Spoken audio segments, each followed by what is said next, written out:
When deodorant was discovered 2 days ago, right down here. Okay, John, hardest question. A few days ago. Sure. Say and spell your first and last name for me. John, You just look at me. John Voorhees, V as in Victor, Oorhees. Okay. All right, John, real quick, how did you get in touch? Who got in touch with you to start this search? Well, I was reached out to by Sherry and Scott, painter at Bird's Eye Aerial Drones. They're a local San Diego company that does aerial photography and things like that. And they were contacted by the family and friends who were looking for some more help in finding any indication of what happened with Michael Krasinski, who disappeared on the 17th of January, and then some of his personal effects were found here on the beach right below us 2 days ago. So they knew I was in the area and using some kind of new experimental stuff. So they gave me a call, and I came out to see what we could do. So you said you've got some experimental stuff. I got some video of it going already. Talk a little bit about Sure. the 2 drones in front of you and what you're looking for right now by using these. Sure. Well, I run my personal business here in San Diego, but I work almost exclusively with this manufacturer, X2Q, who's out of Idaho. And they've been in the hybrid VTOL sort of aircraft world for a while, and they've gone from kind of the hobby prosumer line up into commercial and search and rescue, first responder, military kind of applications is what they're looking at now. And this is their latest version of their aircraft, and it's called the X2Q. It's manufactured in the US, in actually Idaho, and it's a multi-platform hybrid VTOL. Basically, it takes off like a multi-rotor or a quadcopter, and it transitions into horizontal flight like a plane. 2 motors turn off, and the 2 motors on the wings continue to fly it around. So you've got the ability to take off in confined areas like this, where you don't have a whole lot of space for a regular conventional plane, but then you have the speed and the long range of a fixed-wing aircraft.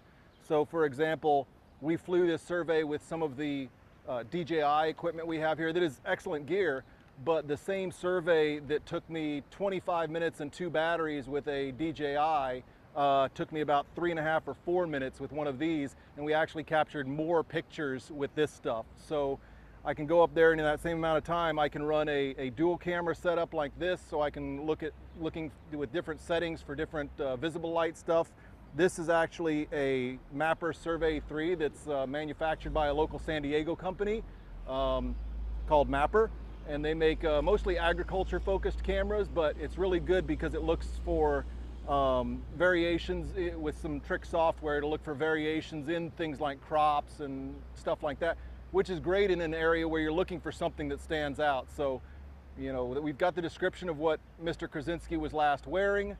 So we're going to take all this data that was captured by all the different aircraft we've got, and we're going to send it back to a partner company in Florida called SC2, and they do video and photo analysis primarily for security equipment, security cameras and things like that, but they also can use drone footage, YouTube videos, and they can rapidly use some proprietary software to look for the things that you want. Guy wearing a brown shirt, little kid lost in the woods, license plate on a vehicle. So they're going to do some of the analysis of all this video and still photos that we take, and hopefully we'll be able to find if there's anything else sitting out here that's visible from the sky at just about any altitude between everything that we're shooting this area with. We're going to be able to find it. How quick, now that you've taken those photos, how quick will you find out if they see anything? The long pole in the tent is going to be uploading it. So I'll upload it as soon as we leave here, and hopefully within a day or two, they'll have been able to scrub through everything, and if there's something that stands out, they'll find it. Plus, we've got all the video and the live footage so we can share it with local lifeguards, law enforcement, and volunteers that would, I'm sure, happily scrub through thousands and thousands of pictures to try and look for something. What's your hope in the long run of what you find here today? Our hope is that we can bring some closure to the family. You know, it's